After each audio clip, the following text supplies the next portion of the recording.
वजह कहाँ है? वजह ये है कि इस चीज़ को समझना चाहिए कि आपने एक हर्डल रेस सुनी होगी। हर्डल रेस होती है जिसको हम बोलते हैं बाधा दौड़। जी। बीच बीच में बाधाएं रखी रहती हैं और आपको दौड़ना होता है 400 मीटर या 800 मीटर, ऐसे दौड़ होती है। कुछ कुछ दूरी पे बाधाएं रखी रहती हैं। तो आपका एम क्या होता है? अगर आप ये सोच के चलेंगे कि मुझे वो बाधा पार करनी है, वो आपका एम नहीं है। आपका एम होना चाहिए कि मुझे वो एंड पॉइंट पे पहुंचना है। बिल्कुल सर। ये फर्क है। ये जो हर्डल्स हैं ये आपके वो एग्जाम है जिनको आप पास करके अपने आप को ऊंचा समझ रहे हैं। वो हर्डल्स थी, वो टारगेट नहीं थी। आपका वो था कि आपको एक्चुअल में जाके अपनी फील्ड में या जो भी आप करना चाहते हैं भविष्य में, चाहे वो आप कोई काम करना चाहते हैं, चाहे आप किसी लाइन में जाना चाहते हैं, कहीं प्रोफेशनल कोर्स करना चाहते हैं, उसमें जाके आप परफॉर्म कैसा कर रहे हैं, वो है आपका असली इम्तिहान। आपका वो इम्तिहान नहीं था कि आपने वो हर्डल पास कर ली या वो एग्ज़ाम पास कर ली।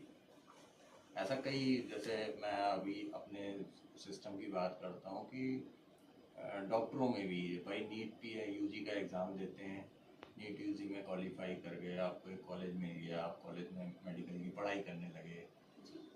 उस मेडिकल की पढ़ाई में भी आपके 4 साल में एग्ज़ाम होते हैं, समय समय पे भी एग्ज़ाम होते रहते हैं। इन सारे एग्ज़ामों में आपने अच्छे अच्छे नंबर लिया है, लेकिन बाहर निकल के अगर आप पेशेंट को ट्रीट नहीं कर पा रहे हैं या पेशेंट की इलाज नहीं कर पा रहे हैं, तो उस आपकी पढ़ाई का क्या मतलब रहा? सब बेकार हो जाए। सब बेकार। तो यही है, ये समझने की बात है कि मुझे अपनी ज़िंदगी में आगे क्या करना है।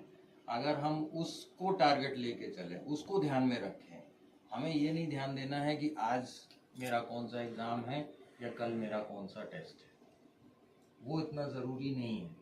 और ये घरों में भी ज़रूरी है, क्योंकि ज़्यादातर पेरेंट्स जो हैं वो भी इस चीज़ पे फोकस रखते हैं, अरे उसके बच्चे ने देखो 90% ले आया, तुम्हारे 80 रह गए, तुलना करना। तुलनात्मक करना। तो ये एक गलत धारणाएं हैं। तो ऐसा नहीं कह सकते कि मतलब पूरी तरीके से गलत है। प्रमोट करना, मोटिवेट करना इज डिफरेंट थिंग, वो एक अलग व्यवस्था है कि भाई देखो वो ये कर रहा है तो तुम ये करो, वो एक अलग चीज़ है। लेकिन उसमें कहीं ना कहीं आप उसको एक निगेटिव वर्ड में यूज़ कर रहे हो, एक नकारात्मक पहलू में यूज़ कर रहे हो उस कंपैरिजन को, तब वो गलत हो जा रहा है। क्योंकि वो कहीं ना कहीं उसकी मानसिक स्थिति में घर करने लगेगा और वो हमेशा ये सोचने लगेगा अरे मैं तो कर ही नहीं सकता। वो उसके कहीं ना कहीं उसके मन में आ जाए। बिल्कुल सर, कई बार युवा अकेलापन महसूस करते हैं, जबकि उनके पास दोस्त होते हैं, परिवार होते हैं, सोशल मीडिया होता है, फिर भी वो अपने आप को अकेला महसूस करते हैं। ऐसा क्यों सर? चलिए इसकी शुरुआत में करता हूँ। जो हमारे फेसबुक के संस्थापक हैं, उनका कभी आप इंटरव्यू सुनिएगा।